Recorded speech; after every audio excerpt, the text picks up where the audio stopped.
भारत में चुनाव का मौसम चल रहा है। देश के 5 राज्यों में चुनावों के दौर के बीच एक बार फिर से ईडी की कार्रवाई सुर्खियां बना रही है। गांधी परिवार से जुड़े नेशनल हेराल्ड अखबार जांच में ईडी ने बड़ी कार्रवाई की। मनी लॉन्ड्रिंग के तहत 752 करोड़ रुपए की संपत्तियां कुर्क कर ली। जांच एजेंसी का बयान सामने आया है। आरोप लगाया है कि इस मामले में अंशधारक और कांग्रेस को चंदा देने वालों से एजेएल और कांग्रेस ने ठगी की है। और जांच में यह खुलासा हुआ है कि एजेएल के पास अपराध से हुई आय अचल संपत्तियों के रूप में है, जो कि दिल्ली, मुंबई और लखनऊ जैसे कई शहरों में है। इनका मूल्य 661.69 करोड़ रुपए है, जबकि यंग इंडियन के पास अपराध से प्राप्त आय 90.21 करोड़ रुपए एजेएल के इक्विटी शेयर के रूप में है।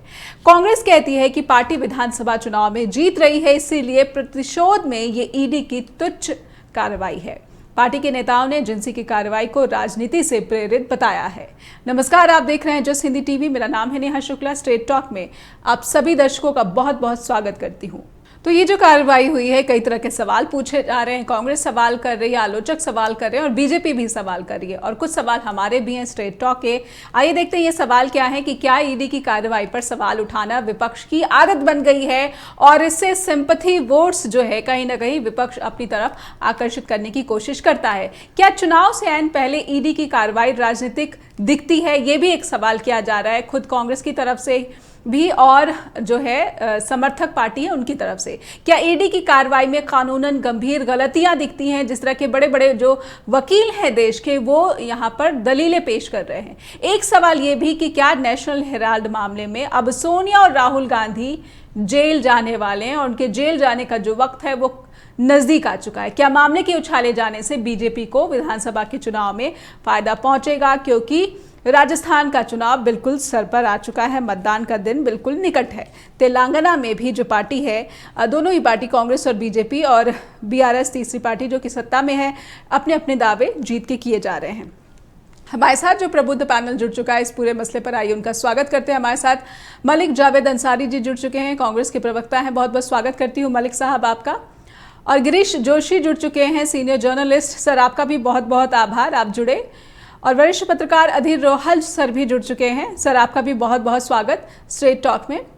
मलिक साहब, शुरुआत में आपसे करना चाहूंगी, आपकी पार्टी के 2 प्रमुख नेताओं के खिलाफ एक बड़ी कार्रवाई और सीधा 752 करोड़ रुपए की जो संपत्ति जब्त की गई है। एक सवाल ये भी कहा जा रहा है कि अब सोनिया गांधी और राहुल गांधी तिहाड़ जाने वाले हैं। नहीं, बिल्कुल लेके जाए और कोई दिक्कत नहीं है हम लोगों को। हम कभी डरते नहीं है कांग्रेस पार्टी। लेकिन आपका सवाल बहुत अच्छा है। ईडी ने छापेमारी की है, अटैच की है प्रॉपर्टी। थोड़ा सा बैकग्राउंड में जानना पड़ेगा जी। पीएमएल एक्ट 2000 में बना था नेहा जी, और ये बना था इंटरनेशनल ऑब्लिगेशन की वजह से, ताकि जो टेरर फंडिंग है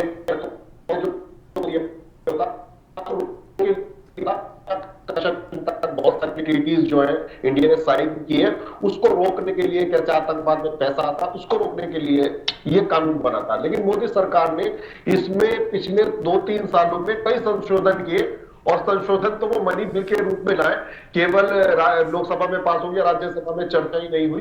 तो बहुत सारी इसमें खामियां हैं, और किस तरीके से कानूनों का पिछले 9 सालों में दुरुपयोग हुआ है वो पूरी दुनिया देख रही है। For example, sedition case 405 case चल रहे थे पिछले 9-10 सालों में देश में, जिसमें से 95% केसेस 2014 के बाद दर्ज हुए। सवाल यह कन्विक्शन कितना है। ऐसे ही ईडी में है, जितने ईडी के केसेस दर्ज हुए हैं सारा के सारे मोदी कार्यकाल में हुए हैं, अधिकतर 90% से ज्यादा। और कन्विक्शन रेट कितना है? सवाल यह है कि यही ईडी जब शुभेंदु अधिकारी के ऊपर केस लगते हैं तो सो जाती है, हेमंता बिस्वा शर्मा पे केस लग रहे थे पुराने, वो शांत हो जाती है, और जो एकनाथ शिंदे हैं उनके गुट पे 10-12 एमएलए के ऊपर ईडी के केसेस चल रहे थे, वो शांत हो जाती है।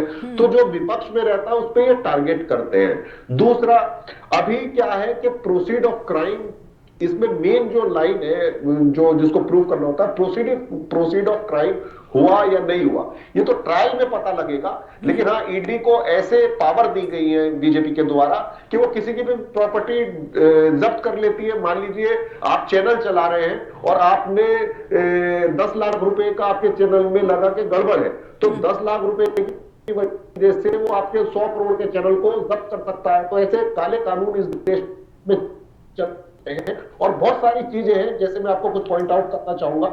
जैसे ये जो ईडी ने अटैच की है 700 करोड़ की प्रॉपर्टी नेशनल हेराल्ड की, उसमें ना तो ट्रांसफर ऑफ इमूवेबल प्रॉपर्टी हुआ है, ना कोई भी मूवमेंट ऑफ मनी हुआ है, कोई प्रोसीड ऑफ क्राइम नहीं हुआ है, किसी ने शिकायत दर्ज नहीं की है इस केस में, कोई भी इसमें पार्टी नहीं है, अग्रीव पार्टी नहीं है। और जो ये हिस्टोरिकल पेपर है जो नेहरू जी ने इसको चलाया था और अंग्रेजों के खिलाफ ये अखबार लिखता था, बहुत फेयर खबरें आती थी इसमें, तो ये अब से नहीं, बहुत पहले से ही आरएसएस और बीजेपी के निशाने पे रहा है, तो वो टारगेट कर रहे हैं। अब यही सवाल ये है कि आपने अटैच कर दी, कोई दिक्कत नहीं, आप करिए, और तिहाड़ जेल भेजना है राहुल जी को, सोनिया जी को, खड़गे जी को, किसी को भी भेजिए, कोई दिक्कत नहीं है। हम कानून की लड़ाई भी लड़ेंगे और पॉलिटिकल भी लड़ाई लड़ेंगे। लेकिन सवाल यह है कि इलेक्शन में ही सीबीआई क्यों जागती है, ईडी क्यों जागती है, आईटी क्यों जागती है? वो इसलिए जागती है कि बीजेपी ही सीबीआई है, बीजेपी आईटी है और बीजेपी ही ईडी है। तो ये केवल गठबंधन इनका ईडी से हुआ है, तो इसलिए ये ऐसी छोटी छोटी कार्रवाई करते रहते हैं, जिससे सोच रहे हैं कि कांग्रेसी डर जाएंगे। कांग्रेसी पहले भी नहीं डरे थे, अब भी नहीं डरेंगे और आगे भी नहीं डरेंगे, न दबे हैं न दबेंगे। हम लड़ेंगे और इनका मुकाबला करेंगे और हर तरीके से पांचों राज्यों में जो चुनाव हो रहे हैं उसमें भी इनको भारी शिकस्त देंगे और पांचों राज्यों में जो चुनाव हो रहे हैं उसको हम जीत के दिखाएंगे। गिरीश सर, मैं आपके पास आना चाहूंगी कि आप इस पूरी जो कार्रवाई है ईडी की, और अब बीजेपी के लगभग सभी नेता और मंत्रियों ने जो है एक इसको जो है समर्थन भी किया इस कार्रवाई का, और ये भी कहा जा रहा है कि अब जल्द ही जो है दिन देखने वाले होंगे कि सोनिया गांधी और राहुल गांधी को वाकई में जो है कानून के उसके कड़े रुख का सामना करना पड़ेगा। लेकिन मैं गिरीश सर आपसे ये समझना चाहती हूँ कि जब ईडी की इस तरह की कार्रवाइयाँ होती है तो कहीं ना कहीं विपक्ष ये कहता है कि ये तो उसके खिलाफ जो है ईडी जो है बीजेपी के गठबंधन पार्टी के रूप में लड़ रही है और कोई मामला नहीं है, सिर्फ और सिर्फ विपक्ष को घेरने की कोशिश की जा रही है। लेकिन वाकई में जब आप इस केस के भीतर जाते हैं तो कहीं ना कहीं जो शेयर होल्डर्स हैं उनके पैसे का जिस तरह से ट्रांसफ़र हुआ या फिर जिस तरह से कुछ ही समय के बाद उसमें बहुत 2 गुना 3 गुना जो है उछाल भी देखने को मिला, कहीं ना कहीं कुछ गड़बड़ तो दिखता है गिरीश सर? नया जी इसके एवज में जाए, जैसे मलिक जी ने सही कहा कि इन्होंने एक इतने ज्यादा पावर्स दे दिए हैं। ये बेसिकली ईडी का काम है फॉरेन रेमिटेंस में जहां पर भी जो हो रहा है, ड्रग्स की मूवमेंट्स है या एंटी नेशनल एक्टिविटीज हो रही है, उसको इनका बेसिक काम है देखना। अभी आप देखिए, ये प्रेस इंफॉर्मेशन ब्यूरो का एक अभी रिकॉर्ड आया है, पूरे हिंदुस्तान में 28 स्टेट्स को मिलाकर 75,881 ड्रग्स और नार्कोटिक्स के केसेस हुए। इसमें कन्विक्शन कितना हुआ है, किन लोगों को पकड़ा गया? मुंद्रा में बाकायदा 3 टन जो आपका ड्रग्स आया है, उसका ना तो एनालिटिकल रिपोर्ट आया, ये भी रिपोर्ट आया कि ये फार्मा कंपनीज को एडवांटेज पहुंचाने के लिए था। क्योंकि आप देखिए उसी वक्त में 85% फार्मास्यूटिकल यूनिट्स का जो एक्टिव फार्मास्यूटिकल इंग्रेडिएंट जिसको ये एपीआई बोलते हैं वो बंद हो गया था जी। कोरोना के वक्त हमको दवाई की बहुत टाइम्स एंटी डिप्रेसेंट मेडिसिन की रिक्वायरमेंट पूरे वर्ल्ड में बढ़ी, तो ये एक अपॉर्चुनिटी देखी जा रही थी। अब अगर आप इंपोर्ट करने और किसी कंट्री से जाते हो तो 3 टाइम्स कॉस्टलियर है। तो क्या ये ड्रग माफिया उसके साथ मिले भगत करके इन्होंने सारा लोगों को एपीआई दिलवा दिया? क्या था, what was the material that was coming at the port? और उसकी कोई इंक्वायरी नहीं है। तो जो बेसिक एनडीपीएस का काम है ईडी को करना, उसकी बजाय ये पॉलिटिकल टूल बनकर ये सारे पॉलिटिकल लीडर्स को पकड़ रहे हैं और ये ऑफेंस चले जाते हैं तो सारे केस बंद हो जाते हैं जी। तो इनका विश्वसनीयता ही नहीं रही। इट इज नो मोर, ये एनफोर्समेंट एजेंसी नहीं है, it's a political agency. Adhir sir, आप किस तरह से देख रहे हैं ईडी की इस कार्रवाई को, और कहीं ना कहीं जो 5 राज्यों के विधानसभा चुनाव है उससे भी प्रभावित किए जाने की बातें हो रही हैं, बीजेपी की तरफ से हो रही हैं, कांग्रेस की तरफ से हो रही हैं, लेकिन आप किसको फायदा पहुंचते हुए देख रहे हैं? क्या ये फायदा कांग्रेस को पहुंचाएगी या फिर बीजेपी को पहुंचाएगी? और करप्शन के मामले पर अब जनता का रिएक्शन किस तरह से देख पा रहे हैं? नेहा जी, एक चीज देखिए कि जो आपने आखिरी लाइन कही है कि करप्शन के मसले पर जनता का नजरिया किस तरह से देख रहे हैं, और साथ में ईडी की भूमिका।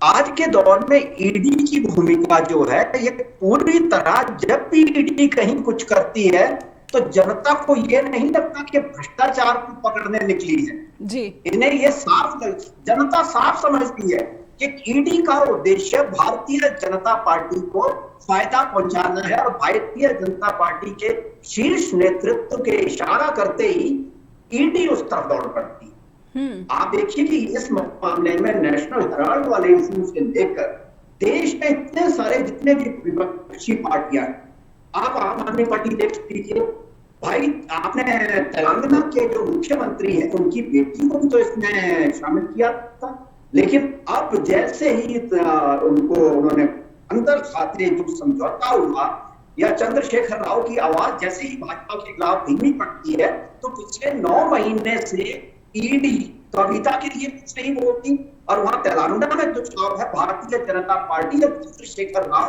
और अपने ओवैसी साहब एक तरह से मिलकर लड़ रहे हैं। बाकी जो ईडी की कार्रवाइयां या ईडी के पास मामले दर्ज हैं उन पे आपकी कोई कार्रवाई नहीं है। अभी साहब है कि शुभेंदु अधिकारी है, हेमंत बिस्वा शर्मा है, एकनाथ शिंदे है और एक जो महाराष्ट्र के पूर्व मुख्यमंत्री जो भाजपा में बैठे हैं आप जो वो संसद में बोलते हैं उनके खिलाफ कोई कार्रवाई नहीं होती। और छोड़ दीजिए, आप उस भ्रष्टाचार की बात आप करते हैं तो मोदी जी तो कहते हैं कि मेरे पाप से ही वो आदमी भस्म जाता है, तो फिर वो आपके पास आते ही अजीत दादा पवार क्यों भस्म नहीं हुए, उनको आपने उप मुख्यमंत्री बना दिया। तो ये जो ईडी की कार्रवाई है ये पूरे देश में मजाक बन चुकी है और आप कहीं भी देखेंगे आज के दौर में पिछले 10 है कि ईडी के जो जितनी भी कार्रवाई है उनका सेक्शन 8 से लेकर आप हर चीज देख लीजिए, ईडी के जो लोग हैं वो रिश्वत लेते पकड़े गए हैं। ईडी कितनी ईमानदार है, ईडी में कितने ईमानदार लोग बैठे हैं। शाहरुख खान के बेटे को पकड़ने वाले ईमानदार अधिकारी जिसपे भारतीय जनता पार्टी और उनकी पूरी ट्रोल सेना फिदा हो गई थी कि जैसा अफसर देश में कोई नहीं है, लेकिन वो आदमी सबसे भ्रष्ट निकलता है। तो इनके जो अफसर है वो भी उसी तरह के भ्रष्ट है। आप नेहा जी विश्वास नहीं करेगी, 2024 में अगर सत्ता बदलती है तो इस देश के नहीं इस दुनिया के सबसे बड़े घपले पिछले 10 वर्षों में इस देश के अंदर हुए मिलेंगे और उन घपलों में शामिल सत्ता और ये जांच एजेंसियां हैं इनके लोग सबसे ज्यादा शामिल होंगे। हर भ्रष्टाचार में भी गिरीश भाई ने कहा कि मुद्रा कोर्ट को कैसे पहुंच गई, क्यों साल होने को आया, उसकी नहीं आती है, जिस आदमी के कोर्ट को पहुंची वहां कोई कार्रवाई नहीं होती है। आपने कहा अभी कि नेशनल हेराल्ड की संपत्ति डबल हो जाती है, तो अदानी की संपत्ति उसकी जांच क्यों नहीं होती? अदानी का जो पैसा किस किस रूप से आ रहा है उसकी जांच क्यों नहीं होती? क्यों मोदी जी उस पर खामोश है? क्यों अमित शाह उस पर खामोश है? तो ये सारे देश को धोखा देने की, और अब ये देश समझ चुका है नेहा जी कि ये जो ईडी, सीबीआई, इनकम टैक्स है और अब कहना नहीं चाहिए, अब वो दिन आने वाले कि लोग इनको पकड़ रहे हैं। अभी राजस्थान में ईडी के लोग पकड़े गए हैं, जहां भी हम मिलेंगे ये लोग ये भ्रष्टाचार के संलिप्त पकड़े जाएंगे और जनता का भरोसा इन एजेंसियों पे। पहले तो ये था कि 90 के दशक में हम देखते थे कि सीबीआई के बारे में कहा जाता है, अब तो सीबीआई बेचारी चुप बैठी है। सीबीआई की हालत तो पुलिस के एक थानेदार जैसी हो गई है कि बेचारी कुछ कर ही नहीं रही। अब तो एक नया टूक मिला, उसे कुछ ऐसे अधिकार दे दिए कि ईडी का इस्तेमाल आप करते चलिए। उसमें बेचारा जो भी व्यक्ति जिसको भी आप पकड़ेंगे तो भाई 8-9 महीने, साल, 1.5 साल वो अंदर रहेगा, तब तक आप उसका उत्पीड़न करते चलिए। लेकिन एक दिन जो सच है वो तो सामने आता ही है। तो ये जो सारी चीजें हैं ये पूरी तरह से ये एजेंसियां पूरी देश की जनता के सामने ये एजेंसीज एक्सपोज हो चुकी हैं और इनको चलाने वाले हैं इनके पीछे बैठी। अब आप देखिए कि ईडी जो है वो फाइनेंस मिनिस्ट्री के अंडर आती है। हमारी फाइनेंस मिनिस्ट्री उस पर कोई कंट्रोल नहीं है। जो कर रहे हैं वो आप देखिए कि ईडी के जो फॉर्मर डायरेक्टर थे उन पे सत्ता किस तरह मेहरबान थी कि उनको एक्सटेंशन दिलाने की किस हद तक सत्ता गई है। तो ऐसा क्या लालच था आपका? तो ये भी सारी चीजें हैं कि ईडी के अफसरों पे ये मेहरबानी, ईडी के अफसरों को एक्सटेंशन दिलाना, तो ये जो सारी चीजें हैं ये साफ हर तस्वीर इस देश में जाहिर कर रही है कि इस देश की सत्ता और ईडी अपने विपक्षी दलों को निशाना बनाने के लिए इनका इस्तेमाल कर रही है। लेकिन देश की जनता अब ये समझ चुकी है। अब ईडी जितनी मर्जी कार्रवाई कर ले। और अब ये मलिक भाई बुरा ना माने तो एक बात भी कहना चाहूंगा कि अगर ईडी राहुल गांधी और सोनिया गांधी पे हाथ भी लगाती है तो उसी दिन जो भाजपा का रहा सहा आधार भी है इस देश में, वो भी खात्मे की तरफ चला जाएगा। और एक बात और कहना चाहूंगा, भारतीय जनता पार्टी के अंदर से बड़े नेता से लेकर छोटे नेता तक अब ये कहने लगे हैं कि ये जो गुजरात के नेता है ये भारतीय जनता पार्टी के उस मुहान पर लेकर पहुंच चुके हैं कि भारतीय जनता पार्टी को दोबारा रिवाइव करने के लिए कम से कम 30 पैसा और लगेगी। तो ये जांच एजेंसियों का हश्र है। इन जांच एजेंसियों का हश्र भी अगर सत्ता बदलती है तो सारा सच एक एक करके सामने आएगा। जी, कहीं ना कहीं ये जो तमाम करप्शन के मसले हैं और मुद्रा पोर्ट की जो बात कर रहे हैं गिरीश सर, लेकिन इन सब मामलों का जिसका सीधा सीधा भारत की जनता से सरोकार है, विपक्ष कहीं ना कहीं इन मामलों पर कितना अवेयर कर पा रही है, जनता को कितना जागरूक कर पा रही है। और खैर ये एक बिल्कुल ही अलग मसला है। लेकिन जावेद साहब, मैं आपसे ये समझना चाहूँगी कि जब नेशनल हेराल्ड और इससे जुड़ी संपत्तियों की मनी लॉन्ड्रिंग की बात आती है तो ये बहुत ही गंभीर आरोप हो जाते हैं और मनी लॉन्ड्रिंग जैसे गंभीर आरोप आपके हाई कमान पर लगे हैं। तो ऐसे में क्या तर्क जो बनता है कानूनन, आप इस मसले को किस तरह से जो है दर्शकों के सामने प्रस्तुत करना चाहते हैं जिससे कि ये लगे कि नहीं उनके साथ तो ज्यादती हो रही। कहीं ना कहीं आप शेयर होल्डर हैं, आपके पास 76% का जो है शेयर्स है, तो आप एक तरीके से मालिक तो हो ही जाते हैं। मलिक साहब देखिए, इसमें जो है ना ये ईडी के कानून जो है जो इन्होंने पीएमएल एक्ट में संशोधन किए हैं ना, इसमें प्रोसेस जो है वही पनिशमेंट है। ट्रायल में आप फ्री हो जाओगे, लेकिन होंगे तब 6 महीने की बेल होगी, 6 महीने के बाद बेल होगी, 7 साल के बाद आपका ट्रायल आएगा, क्लियर होगा। लेकिन इसका प्रोसेस ही इस तरीके से बनाया मोदी जी ने कि वही पनिशमेंट है। ग्रीन बात उठाई कि मैं बता देता हूँ, 23,000 करोड़ के ड्रग्स पकड़े गए मुद्रा पोर्ट से, जिसका ये नहीं पता वो कौन ला रहा था, कौन बेच रहा था, किसका बिक रहा था। 23,000 करोड़। और अभी अडानी जो है 11,000 करोड़ के कोयला आयात कर रहा है, ऊपर बिलिंग कर का नहीं पता। और अडानी की शेल कंपनियों में 20,000 करोड़ रुपया किसका है, बात उठा रहे ईडी। सो जाती आज की खबर बता रहा हूं मैं, फॉरेस्ट एक्ट को मोदी सरकार ने कुछ साल पहले, दिन पहले इसमें संशोधन किया और रामदेव जो है वो अरावली एरिया का कारोबार काला धंधा कर रहा है, जिसमें वो सैकड़ों एकड़ जमीन जो है रियल एस्टेट वालों को बेच रहा है शेल कंपनी के माध्यम से। और दूसरा, सीएजी ने अभी एक रिपोर्ट उजागर की कि जो द्वारका एक्सप्रेस वे है जो 1 किलोमीटर 18 करोड़ में बनना था वो 250 करोड़ में बनाया गडकरी जी ने, तो उसमें ईडी हो जाती है। दूसरा, अभी एक प्रधानमंत्री जन आरोग्य योजना थी जिसमें एक फोन नंबर पे 7.5 लाख से ज्यादा बेनिफिशियरी ने रजिस्टर्ड किया है, वो सीएजी ने उजागर किया, वहां पे ईडी हो जाती है। क्योंकि ईडी का कानून इस तरीके से ट्विस्ट किया गया है। और मैं एक एग्जांपल दूंगा आपको, सिद्दीक कप्पन का जो केरला के जर्नलिस्ट थे, यूपी जा रहे थे, पहले उन पे सिडिशन लगाया उत्तर प्रदेश सरकार ने, फिर उसके ऊपर यूएपीए लगाया, फिर उसके ऊपर ये ईडी के केस लगाया और 5,000 रुपए का केस दिखाया कि 5,000 रुपए ने कहीं से पीएफआई से पैसा लिया था और वो उस पर दर्ज कर दिया। तो उसका प्रोसेस क्या हुआ, 3 साल में उसको बेल मिली। तो उसको अगर अंदर रखना था तो सरकार इस तरीके के कानूनों का दुरुपयोग कर रही है, पत्रकारों के खिलाफ, एक्टिविस्ट के खिलाफ, जो अपोजिशन लीडर है उनके खिलाफ। स्टूडेंट के ऊपर यूएपीए लगा देते हैं लोग, तो इन्होंने ये यूएपीए कानून बनाया था आतंकवादियों के लिए। यानी मैं ये मानूं कि कांग्रेस ये कहती है कि नेशनल हेराल्ड से बड़े मामले जो हैं, जो सीधे सीधे जनता से जुड़े हैं, उनकी जांच ईडी को करनी चाहिए, ना कि नेशनल हेराल्ड में जो हेरा फेरी हुई है। करे, हमें कोई आपत्ति नहीं है, बिल्कुल करें, सब सामने आ जाएगा, दूध का दूध, पानी का पानी हो जाएगा। हम डरते नहीं, कानून से भी हम लड़ेंगे और पॉलिटिकल लड़ाई भी हम वो भी लड़ेंगे।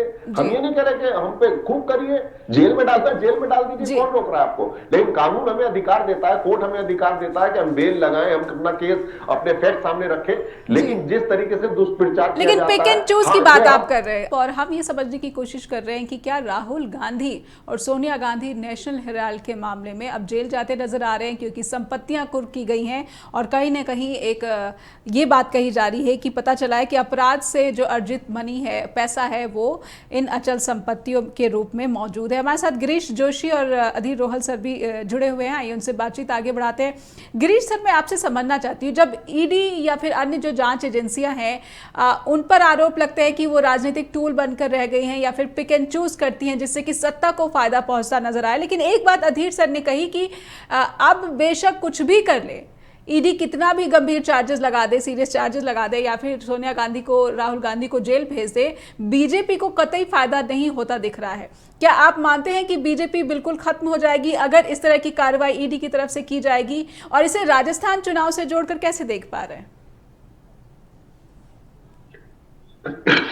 सॉरी नेहा जी, यही देखना है कि इनका टाइमिंग जो है वो गलत है।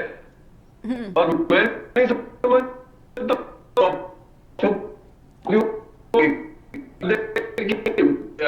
प्रोपोगंडा और ये तो अभी 24 घंटे में बंद हो जाएगा। इनको जिस स्टेट्स में डर था उसके पहले कर देते तो शायद इस पे कुछ इम्पैक्ट आता। सारे प्रोपोगंडा हो गए, सारे रैलीज हो गई, सारी मीटिंग हो गई, तो अब ये बंद करने का क्या नतीजा है? तो यानी 2 दिन में कुछ नहीं होने वाला। रीजन पूछ रहे थे जी जी जी, इन 2 दिनों में कुछ नहीं हो सकता जी। नहीं, क्या होगा आप मेरे को बताइए। देखिए, मोरारजी देसाई ने एक बार कहा था कि इंदिरा जी को हराना है तो उनका नाम लेना छोड़ दो। तो ये जो कर रहे हो आप, जितना ज्यादा करोगे उतना ही आपके अगेंस्ट पब्लिक चली जाएगी, क्योंकि अभी आप जो कर रहे हो वो अति हो रहा है। और आप किस खानदान को डरा रहे हो? आप उस खानदान को डरा रहे हो जिसके 2 लोगों ने जो शहीद हुए, जिन्होंने गोलियां खाई है, जो बम से मरे हैं, उस खानदान को आप डरा रहे हैं। तो ये तो इनकी गलतफहमी है कि शायद नेहरू खानदान को ये डरा के कुछ कर देंगे, क्योंकि खून में कुछ ना कुछ जिगर तो आती है। और ये सही कर रहे हैं अंसारी जी की, जैसे इन्होंने अंदर कर दिया, पॉसिबल ये हो सकता है जो इनकी सोच है कि इनको अगर अंदर कर दो, पूरे इंडिया में कुछ राइट्स हो जाए, तो इमरजेंसी डिक्लेयर कर दो और इलेक्शन 6 महीना पीछे कर दो, क्योंकि इलेक्शन का रिजल्ट उनको बिल्कुल खुली आंखों से सामने दिख रहा है। अब बहुत बड़ी जो है गंभीर आशंकाएं जता रहे हैं गिरीश सर। अधीर सर, मैं आपसे समझना चाहूंगी। हम गुजरात से ही सीखे हैं जी, तो इस तरह की जो गंभीर आशंकाएं हैं, मैं उम्मीद करती हूँ कि भारत के लोगों को इसका सामना ना करना पड़े। लेकिन अधीर सर, मैं आपसे समझना चाहूंगी, गांधी परिवार के प्रति भारत की जनता में क्या अब सहानुभूति बढ़ रही है? क्योंकि अभी पिछले दिनों जब राहुल गांधी की सांसदी छीन ली गई थी तो बहुत बड़े तरीके से ऐसा लगा कि ये सरकार के काम से जनता नाखुश हो गई है। वरुण गांधी के भी जो बोल हैं, आप खुलकर जो है सीधे सीधे वो फायर करने लगे हैं बीजेपी पर। पूरा गांधी परिवार क्या जनता की सहानुभूति जो है बटोरता नजर आ रहा है? ये एक सहानुभूति की लहर में तब्दील हो सकता है? आपका क्या आकलन है? नेहा मैम, आज की डेट में पिछले 1.5 साल के का ही अगर हम घटनाक्रम देखें, जब राहुल गांधी ने भारत जोड़ो यात्रा की, भारत जोड़ो यात्रा के बाद जो एक नैरेटिव देश में गया, एक माहौलबंदी जो हुई है, उससे पूरा भारतीय जनता पार्टी और इनका मात्र संगठन आरएसएस पूरा बौखलाया पड़ा है। इनकी जड़ें हिली पड़ी हैं कि अब करेंगे क्या। आप देखिए कि जो लोग और आरएसएस जो दावा करती थी कि हम पिछले 3 दशक से नॉर्थ ईस्ट में काम कर रहे हैं, तो उनके जो सबसे बड़े सिपह सालार है नरेंद्र मोदी, वो मिजोरम नहीं जा सके चुनाव का प्रचार करने के लिए। आप चुनाव प्रचार तो छोड़िए, मिजोरम की 40 सीटों के लिए भारतीय जनता पार्टी जो दावा करती है कि दुनिया की सबसे बड़ी पार्टी है, 40 सीटों के लिए प्रत्याशी नहीं मिले, सिर्फ 24 सीटों के लिए प्रत्याशी मिले। में से भी जो एक प्रत्याशी था उसने अपना नाम वापस ले लिया कि मैं भारतीय जनता पार्टी के टिकट पे चुनाव नहीं लड़ना चाहता। फिर इनके एनडीए के पार्टनर वहां के मुख्यमंत्री क्या कहते हैं कि मैं प्रधानमंत्री, जो आज कहते हैं कि मैं दुनिया का सबसे बड़ा नेता हूं, उस प्रधानमंत्री के साथ वहां के मुख्यमंत्री स्टेज शेयर करने से मना कर देते हैं। और भारतीय जनता पार्टी का प्रधानमंत्री तो छोड़िए, कोई और नेता भी मिजोरम जाने का साहस नहीं कर पाया। तो ये जो कांग्रेस का डर इनके अंदर बैठ गया है, इसके लिए ये सभी कुछ भी कर सकते हैं, जैसा गिरीश जी ने अभी अंदेशा जताया जी कि समय में बुद्धि मलिन हो जाती है। तो इनका जो थिंक टैंक है, कुछ शीर्ष नेतृत्व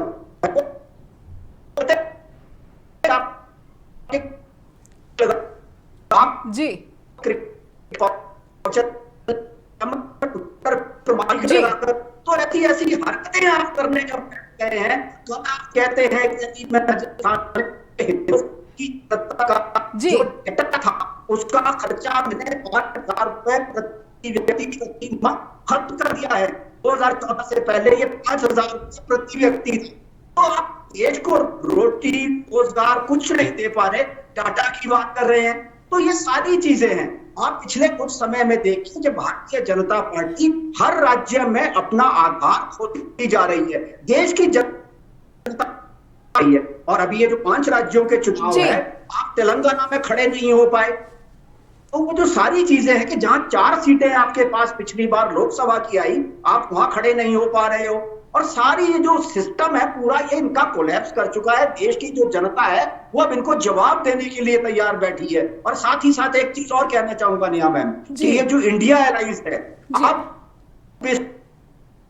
3 तारीख के बाद अपनी जो गतिविधियां हैं सारी बहुत अच्छे तरीके से पूरी आगे बढ़ानी होगी, क्योंकि ये जो माहौल बंदी है इस समय बनी हुई, तो इस समय भारतीय जनता पार्टी को हर मोर्चे से जवाब देने के लिए, जैसे अभी लेकिन कहीं ना संजय राउत जी जी जी तो उस तरह से इंडिया अलायंस के हर पार्टनर। लेकिन कांग्रेस की प्राथमिकता विधानसभा चुनाव बने हुए हैं और कहीं ना कहीं ईडी की जो कार्रवाई हुई है, इसके बावजूद कांग्रेस काफ़ी आत्मविश्वास में नजर आती है। लेकिन जावेद साहब, मैं आपसे ये समझना चाहूँगी कि एक बात गिरीश जी ने भी कही और अधीर सर ने भी कही कि राहुल गांधी एक ऐसे नेता हैं जो कि मणिपुर से लेकर अलग अलग राज्यों में जहां पर भी कोई भी समस्या होती है वो वहां पर जाते हैं, लेकिन प्रधानमंत्री नहीं जाते हैं। तो इन सब को, मणिपुर जैसा मसला, मिजोरम जैसा मसला, जो कि राष्ट्रीय मसले हैं, ये मसले जनसभाओं से नदारत दिखते हैं कहीं ना कहीं, जिससे पार्टी को एक मजबूती मिलती, या फिर राहुल गांधी की जो एक राजनीतिक छवि है वो भी थोड़ी और चमक जाती। कहीं ना कहीं विपक्ष अभी भी जो स्ट्रैटेजी है, रणनीति है राजनीतिक, उसमें कमजोर क्यों दिखती है बार बार, और जिसका फायदा जो है बीजेपी उठाती नजर आती है। जी देखिए, मुझे नहीं लगता कि हम लोग कमजोर हैं। देखिए, नेता का प्राइमरी ड्यूटी ये होती है जो जन लोगों के मुद्दे हैं वो उठाए। राहुल गांधी जी कोई नया काम नहीं कर रहे हैं, वो केवल जो लोग कह रहे हैं वही बातें कर रहे हैं। लोगों ने कहा लोगों के पास जाओ, वो भारत जोड़ो यात्रा के जरिए लोगों के पास गए। लोगों ने कहा कि मणिपुर प्रधानमंत्री को जाना चाहिए, वो एज ए अपोजिशन लीडर गए, जबकि वो कुछ कैंप्स गए, कुछ एरिया में गए, अफेक्टेड एरियाज में गए, वहां पे गए। और अभी भाई जी क्रिकेट टीम की, वो भी आईसीसी रूल्स का उल्लंघन था कि कैमरे के साथ कोई भी आदमी उस चेंजिंग रूम में खिलाड़ियों के साथ नहीं जा सकता था। तो प्रधानमंत्री तो कानून को मानते ही नहीं है, उनके लिए कानून कोई नहीं, वो तो राजा आदमी है। और दूसरा, ईडी के ऊपर मैं फिर वापस करूंगा कि जो पूरा देश देख रहा है ईडी के ऊपर, नेशनल हेराल्ड पे कार्रवाई हो रही है, ये कार्रवाई हो रही है, ये बहुत छोटा सीन है। हम कुछ और देख रहे हैं जी, हम देख रहे हैं कि 2014 से लेकर और 2022 तक की आरबीआई की एनुअल रिपोर्ट अगर आप पढ़ लोगे तो आप फिर पकड़ लोगे कि देश के साथ मोदी जी ने क्या कर दिया है। 14 प्रधानमंत्रियों ने 55 लाख करोड़ लोन लिया था और इस अकेले प्रधानमंत्री ने 100 लाख करोड़ का लोन ले लिया है। पिछले 9 सालों में 8.5 लाख करोड़ के बैंक फ्रॉड हुए हैं। सबसे बड़ा फ्रॉड ये DHFL 34,000 करोड़ का हुआ है। रोज 30 करोड़ के बैंक फ्रॉड हुए हमारे देश पे। 25 लाख करोड़ का रुपया इन्होंने राइट ऑफ कर दिया है। 12 लाख करोड़ के एनपीए है। फिस्कल डेफिसिट 6.5% पे जो 3.5% पे होता था। तो आज देश ये जानना चाह रहा है कि ये देश, हमारी अर्थव्यवस्था कहां चली गई। ये झूठा propaganda, TV, media, Modi ji की छवि बड़ी बड़ी कारों में घूम रहे हैं, लेकिन देश आज कंगाल हो चुका है। मोदी जी को क्यों कहना पड़ा कि 28 तक हम राशन देंगे 80 करोड़ लोगों को? क्यों कहना पड़ा? वो इसलिए कहना पड़ा क्योंकि उन्हें लग रहा है कि उनके हाथ से चीजें निकल चुकी हैं, लेकिन वो कहां से आएगा? National highway authority of India पे जब हमने छोड़ा था 17,000 करोड़ का लोन था, आज 4 लाख करोड़ का लोन हो गया है। हर आदमी पर लोन है। हम 4 लोग इस पैनल में बैठे हैं, सब पर मोदी जी ने 1,20,000 रुपए का लोन लिया है। वो हमारे पर्सनल लोन लगे, मोदी जी ने हमारे सर पे भी लोन ले लिया है। तो हर भारतीय गिरवी पड़ा है और हम एक आर्थिक गुलामी की तरफ बढ़ रहे हैं, एक राजा के अहंकार के चक्कर में, एक गलत नीतियों के चक्कर में, गलत पॉलिसीज के चक्कर में। कोई इनको टोकने वाला नहीं है, कोई रोकने वाला नहीं है, क्योंकि हमें जो है इक्वल प्लेटफॉर्म नहीं मिल रहा है।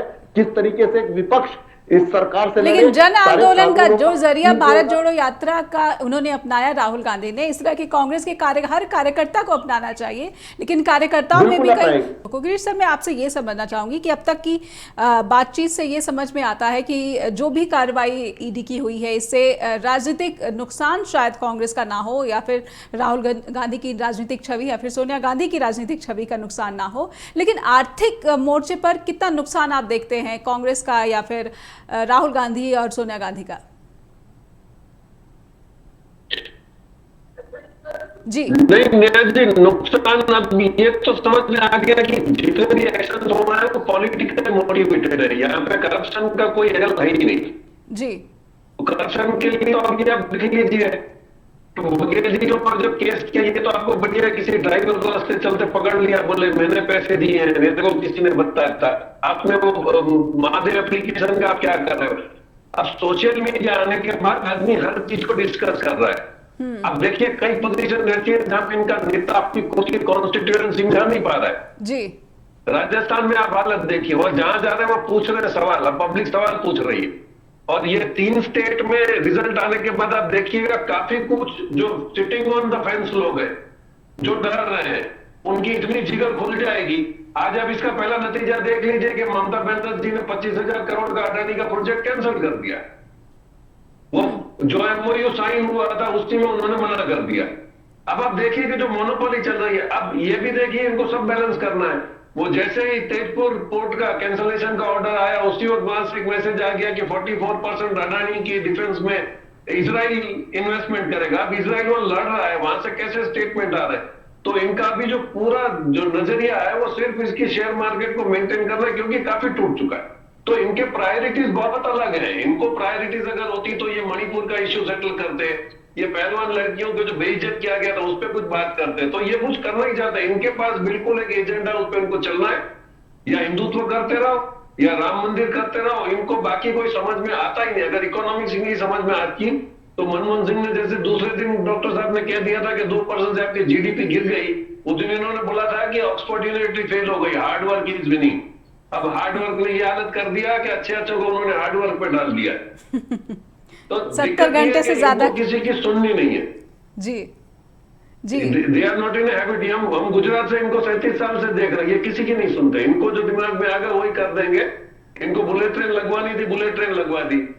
आज रेलवे वाले बोलते हैं कि आज की तारीख में अगर शुरू करेंगे तो इसकी मिनिमम टिकट 13,000 रुपया आएगी। कौन जाएगा? जब मैं 2100 रुपये में बॉम्बे पहुंच सकता हूँ 40 मिनट में, तो मैं क्यों जाऊंगा? तो ये क्या कर रहे हैं जी? सी प्लेन कर दिया इन्होंने। तो इनका कुछ प्रायोरिटीज है नहीं। इनको मेरे ख्याल से अब इनका दिमाग खराब हो गया। They are not able to decide क्या करना। और उसी का ये नतीजा होगा कि पीपल, क्योंकि पब्लिक को तो आज ये चाहिए मेरी नौकरी का क्या होगा। हर दिन गुजरात में स्ट्राइक्स हो रही है, किसी को परमानेंट नहीं कर रहे हैं, किसी को नौकरियां नहीं दे रहे। और कभी जो 6,000 रुपये में ट्रैफिक हेल्प में रखते थे लड़कों, उनको भी एक्सटेंडेड दे दे कि 3 महीने के 6 महीने के बाद आपको निकाल देंगे। तो क्या करने जा रहे हैं आप? और सबसे बड़ा झूठ तो इनका यह देखिए कि 550 रुपये में सिलेंडर दे देंगे पूरे हिंदुस्तान को। तो गुजरात वालों ने क्या कसूर करी है? यहाँ पे तो दे दो। यहाँ पे तो कांग्रेस है ही नहीं, यहाँ कोई आपको सवाल करने वाला नहीं, यहीं पे दे दो। क्योंकि गुजरात में सब मल्टी मिलियनर रहते हैं। अंबानी और अडानी दोनों गुजरात में रहते हैं, मतलब सारे उसी लेवल के। या गरीब आदमी गुजरात में है ही नहीं। जी बिल्कुल। गरीब आदमी की कौन सुने जब ईडी और सीबीआई और इनकम टैक्स इन सब विभागों पर इस तरह के सवाल उठते हैं। अधीर सर, मैं आपसे ये थोड़ा सा समझना चाहती हूँ कि क्या विपक्ष को इन सभी जांच एजेंसियों में जो भी करेक्शन चाहिए या फिर कानूनन, जैसे मलिक साहब ने भी कहा, गिरीश सर ने भी कहा कि जो पीएमएलए कानून है ये खुद में अपने आप में जो एक काला कानून है, तो इस काले कानून में बदलाव करेंगे, कुछ इस तरह की बातें भी मैनिफेस्टो में आनी चाहिए, लेकिन वो नदारत दिखती है। क्या हम ये उम्मीद करें कि विपक्ष, इंडिया गठबंधन जब 2024 के चुनाव में उतरेगा तो इन सब मुद्दों का, इन सब करेक्शन का जिक्र होगा मैनिफेस्टो में? देखिए नेहा जी, अभी तो राज्यों के चुनाव है और अगर हम सोचें कि इन राज्यों के चुनावों के समय उनके मैनिफेस्टो में इस तरह की चीजें आएंगी तो वो एक जायज बात नहीं होगी। अभी जो हमारे लोकसभा के चुनाव है उस समय जो घोषणा पत्र आएगा सामने, उस समय जो सारी चीजें हैं और उसके बाद भी सारी चीजें ये होगी कि इंडिया अलायंस की जब सरकार बनती है तो उस समय क्या क्या चीजें होंगी, देश ने क्या क्या सहा है, उनको भी तो पटरी पर लाना है ना। पटरी से मुझे याद आया, ईडी छोड़िए नेहा जी, आप अभी छत्तीसगढ़ के चुनाव निपट कर हटे हैं, पता है कि छत्तीसगढ़ में इन्हें फिर सत्ता नहीं मिलने वाली। छत्तीसगढ़ से चलने वाली 32 ट्रेन कैंसिल कर दी गई। मतलब इनकी राजनीति सोचिए कि कितने निचले स्तर तक की है। हम आम जनता की बात कर रहे हैं भाई, वो आम जनता के लिए ट्रेनें थी, लेकिन अचानक वो 32 ट्रेन कैंसिल कर दी गई छत्तीसगढ़ से। और कारण क्या बताया गया जी, कारण क्या बताया गया? दूसरी तरफ देखिए कि अगर ईडी की कार्रवाई है तो नरेंद्र तोमर का जो बेटा है उसके ऊपर पूरा सच सामने आया है। तो नरेंद्र तोमर के बेटे के ऊपर के तो भाई वहां तो चेक कीजिए आप, 10,000, वो तो खुद कह रहा है कि मैं भांग की खेती करना चाहता हूं कनाडा में। एक तरफ हमारी सत्ता कहती है कि कनाडा में आतंकवादी है और आपके कृषि मंत्री का बेटा वहां भांग की खेती करना चाह रहा है, देश के कृषि मंत्री का। वो कृषि मंत्री जब देश के 732 किसान शहीद हो गए तो चुपचाप बैठा रहा, और अब जब उसको लोक विधानसभा का चुनाव लड़ने के लिए भेजा है तो उसका बेटा 10,000 करोड़ की भांग की खेती के प्लानिंग करता रहा पिछले 9 बरस में, लेकिन ईडी वहां खामोश है।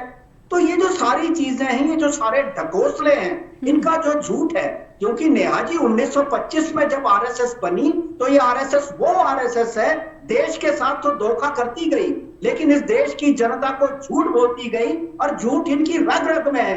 आरएसएस के एक व्यक्ति से आप 10 मिनट बात करके देखिए, उनके दिमाग में ऐसा भरा गया है कि 10 झूठ उनके दिमाग से निकले जाएंगे, लेकिन आप उनके साथ जितने मर्जी तर्क कर लीजिए, आगे से उनको कुतर्क सुनने को मिलेंगे।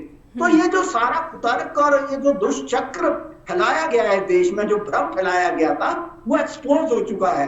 जरूरत है कि इंडिया अलायंस का जो 63% अब जो जनता इस देश की चाहती है कि इंडिया अलायंस मिलकर लड़े, तो वो 63% जनता के जो भावनाएं हैं उनका सम्मान करते हुए इंडिया अलायंस को और सभी राजनीतिक दलों को इनका मुंह तोड़ जवाब देने का समय है, जिससे आगे भविष्य में ईडी और बाकी एजेंसियों का कोई अधिकारी अगर किसी भी तरह से किसी भी सत्ता का टूल बनता है तो उसके खिलाफ ऐसी कार्रवाई हो कि भविष्य में कोई भी अधिकारी किसी भी सत्ता का टूल ना बने। जी, बहुत बहुत धन्यवाद करना चाहूँगी। उम्मीद करती हूँ कि जो भी सरकार 2024 में चुनकर आए, इन तमाम जो जांच एजेंसियां हैं या फिर जो कानून का शासन है, उस पर जनता का जो भरोसा है, विश्वास है, वो बहाल करने में इसको प्राथमिकता दे। बहुत बहुत धन्यवाद करना चाहूँगी गिरीश सर, अधीर सर, आपका भी, मलिक साहब आपका भी बहुत बहुत आभार, आपने समय निकाला स्ट्रेट टॉक के लिए। और अब दर्शकों से उम्मीद करती हूँ कि आपका स्नेह और आपका जो प्यार है वो लगातार हम तक पहुँच रहा है। info@justbroadcasting.com पर आप यूँ ही हम तक अपना फीडबैक भेजते रहिए, और neha@justbroadcasting.com पर भी आपके ईमेल का मुझे इंतजार रहता है। फिर होगी मुलाकात, अपना ख्याल रखिए, नमस्कार।